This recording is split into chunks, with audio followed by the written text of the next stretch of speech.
Sakit jantung adalah punca utama kematian dan keilatan di kalangan lelaki dan wanita seluruh dunia ni.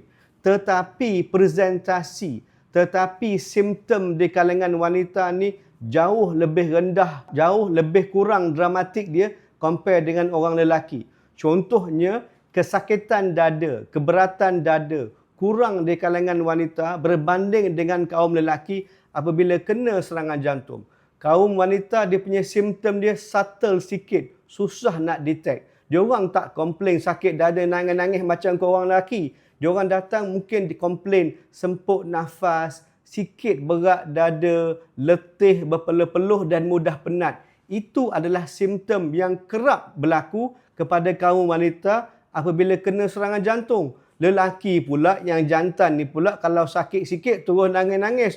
Terus ajak anak bini pergi hospital untuk check up. Kaum wanita pula duduk dekat rumah, habiskan kerja rumah, bagi makan minum dekat laki dengan anak-anak dulu, baru sampai hospital. Sebab tu kaum wanita apabila kena serangan jantung, dia akan datang hospital lebih lambat, lebih lewat daripada kaum lelaki. Diagnosis lambat, diagnosis senang nak miss. Itu beza kaum lelaki dan kaum wanita. Dua-dua kena serangan jantung, dua-dua kena jaga, dua-dua kena pergi check up.